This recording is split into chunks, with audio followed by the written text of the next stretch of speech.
Namaskar. Welcome to Government e-Marketplace. In this module, we will learn about Vivad se Vishwas 1 for buyers.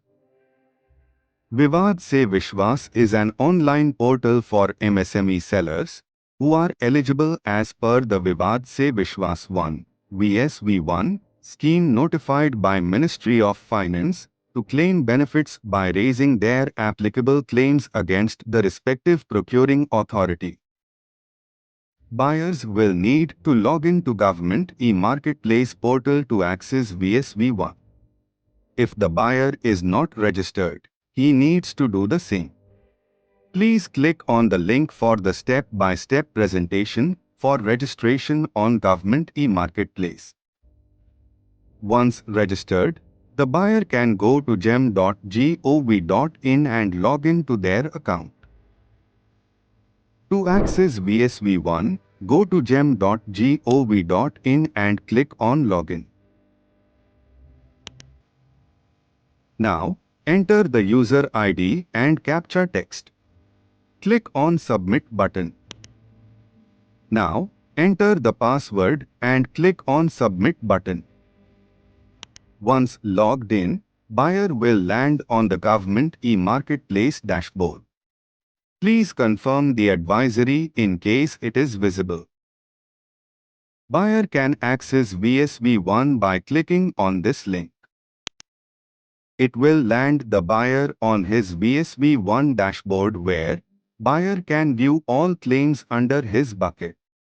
Sorting on all dashboard column fields is available for the buyer. Here, filter by status can be used to filter out relevant claims.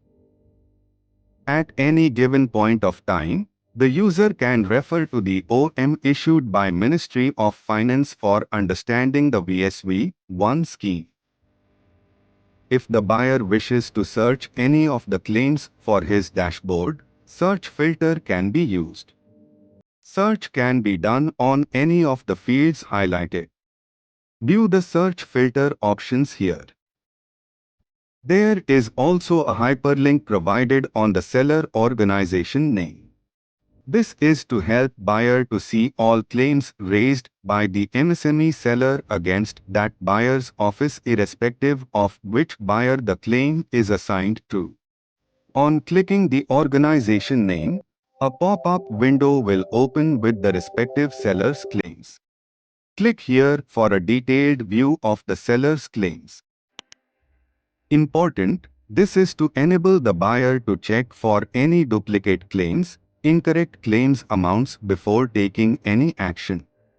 Please note that buyer is solely responsible for ensuring verification of claim data provided by the seller and for ensuring that no duplicate claims are processed or approved against same bid or contract. Before accepting or approving any claim, buyer must check the eligibility of the claims and claim amount as per scheme guidelines. There are no system-driven checks regarding eligibility and claim amount. Buyer can take action on respective claim. The actions available are approve, for partial or full, reject, transfer and settle. Important, settlement action is available only for approved and partially approved claim. To take any action, click on the claim ID. Now, to go back to dashboard at any point of time, click here. These options will be available for the buyer to take actions. To approve a claim request for amount lesser than the claim amount, click on partially approve. Enter the amount you want to approve and select the reason for partial approval. Add comments and upload supporting document, if any. Click on Submit. For approving a claim for full amount or to approve a debarment revocation request, click on Approve. Read the message carefully and click on Yes to approve the request. For rejecting a form, click on Reject. Select Rejection Reason from the drop-down and add comments. Buyer can upload any document if required. On Submit, claim would be rejected. For transferring a claim to other buyer, click on Transfer. Select name, email and designation of the buyer. Click on Submit. For all partially and fully approved requests, buyer needs to enter settlement details after doing the refund or issuing an order of debarment revocation. Click on the claim ID. Click on Enter Settlement Details. Enter date of action, date of refund, date of issuing debarment order, along with the transaction number or OM number for revocation. Upload any supporting document for the transaction. Once done, click on Settle. The status would be updated and visible in the dashboard. Note that for debarment revocation, order copy is mandatory to be uploaded.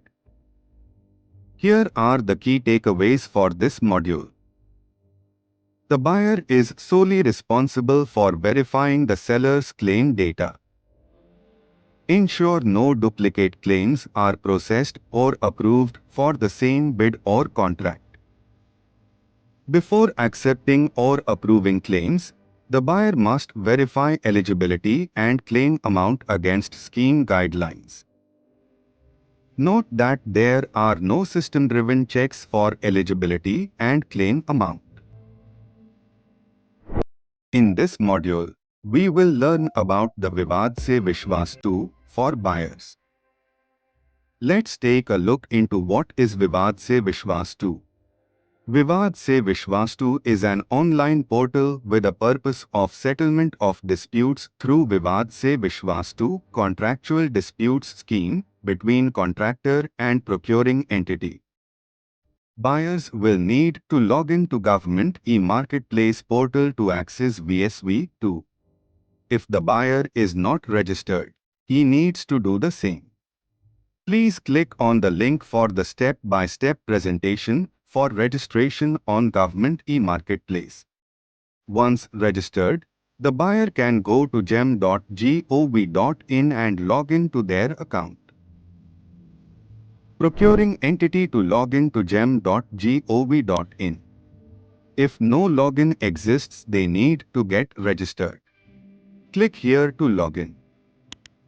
Now, enter the user ID and CAPTCHA text. Click on Submit button.